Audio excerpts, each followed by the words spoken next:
Fala pessoal, tudo bem? Eu sou o professor Rafael Gotardi, sou da cidade de Governador Valadares, Minas Gerais. Sou graduado em administração e pós-graduado em MBA em gestão pública. Eu estarei ministrando o curso de Direito Administrativo, Organização Administrativa. Antes de iniciarmos o conteúdo, eu peço que se inscreva no canal, curta o vídeo e ative o sininho para receber todas as notificações. Pessoal, nós iremos abordar agora sobre o capítulo 8, Reformas na Organização Administrativa.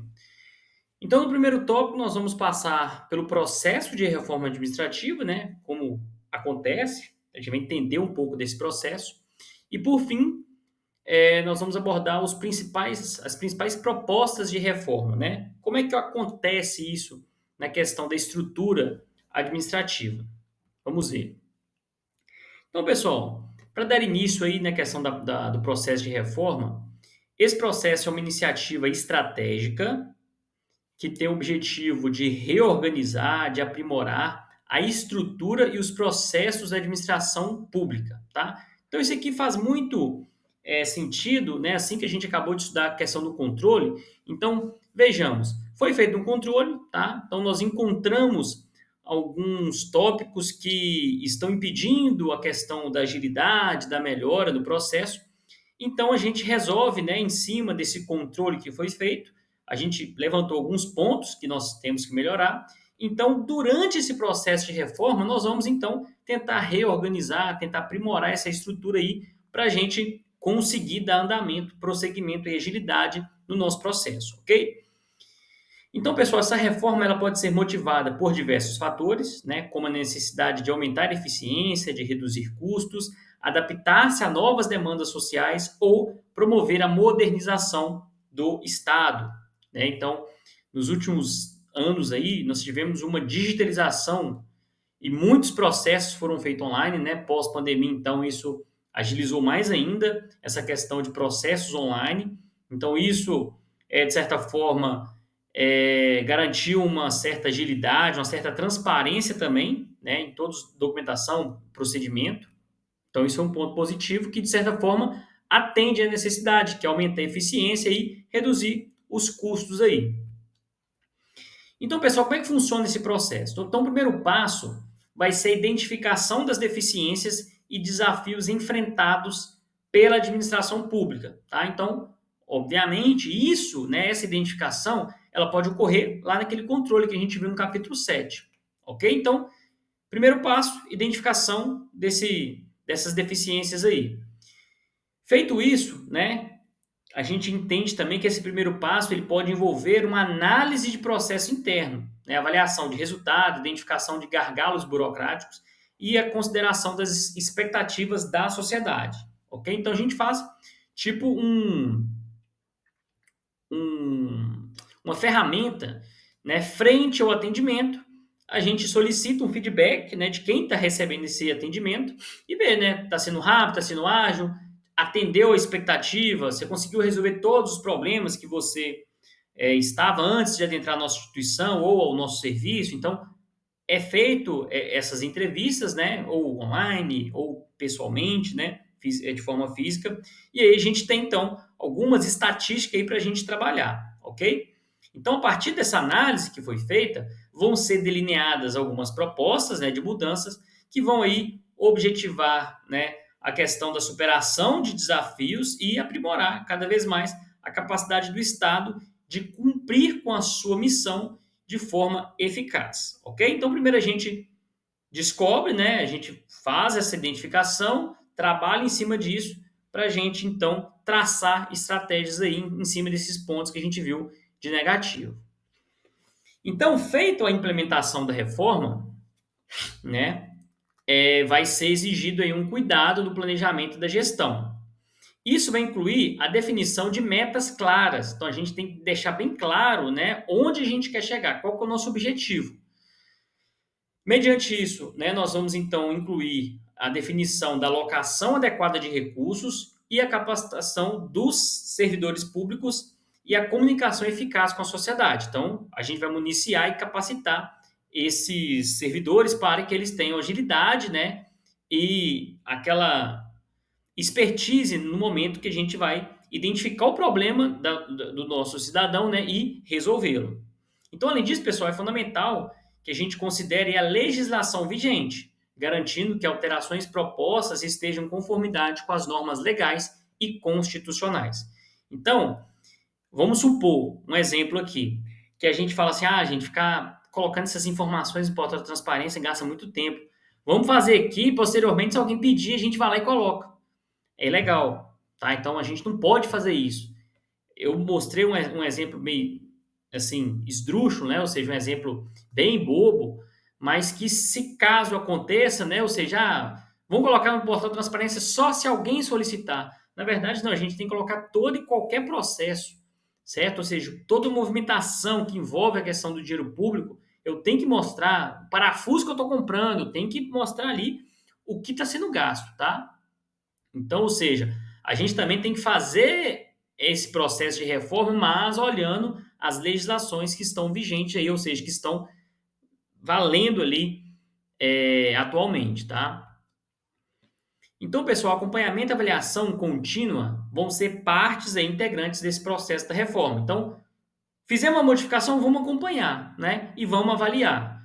Essa modificação foi positiva? Não foi, então vamos voltar do jeito que era antes. Vamos mudar esse processo aqui, beleza. Foi mais ágil, conseguimos aí reduzir recurso, né? Então, processo, quando a gente vê lado positivo, a gente vai implantando ele aí dentro da nossa estrutura administrativa. Então, pessoal, essa fase de acompanhamento e de avaliação vai permitir ajustes, né, conforme a necessidade, identificando possíveis desafios na melhoria e garantindo, assim, que os objetivos que foram propostos lá naquelas metas, né, eles sejam alcançados. Por isso que a gente tem que definir o objetivo, foco onde a gente quer chegar, para a gente não perder tempo nem recurso, tá bom? Então, o sucesso de uma reforma administrativa vai estar diretamente ligado à capacidade de adaptação e aprendizado ao longo do processo, beleza?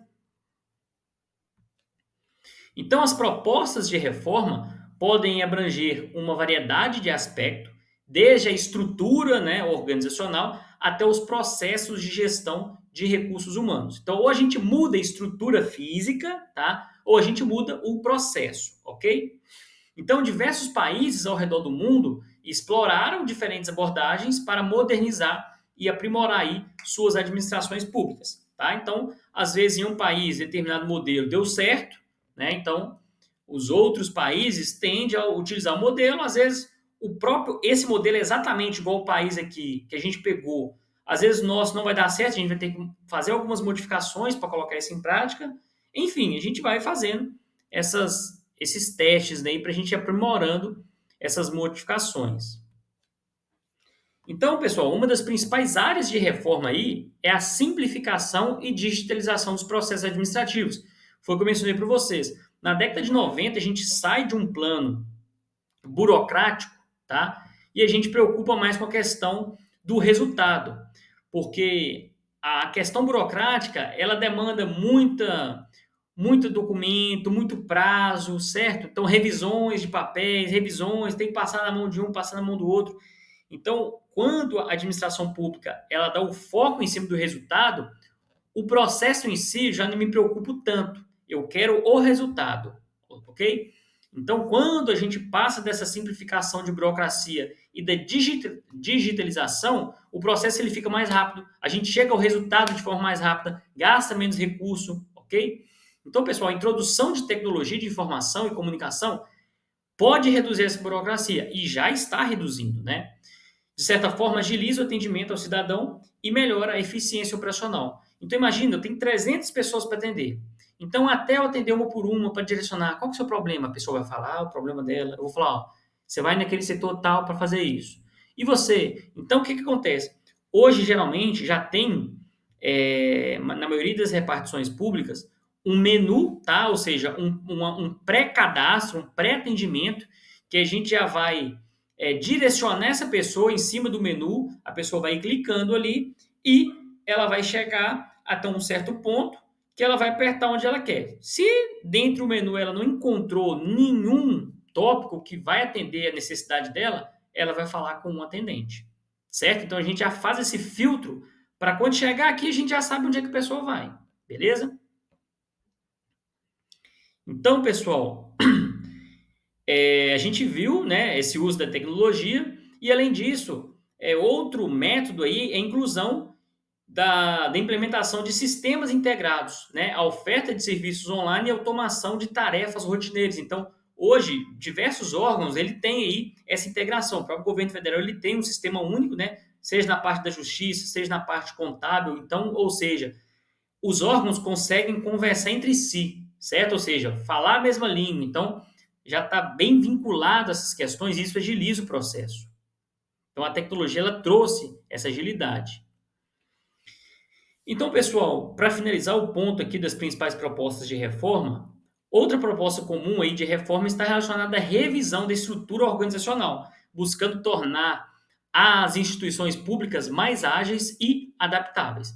Então, isso pode envolver a fusão de órgãos, tá? Ou seja, um órgão, né, fundir com outro, ou criar novas entidades especializadas, ou a descentralização de competências para entes subnacionais foi o tópico que nós vimos lá no capítulo 6 de descentralização e desconcentração.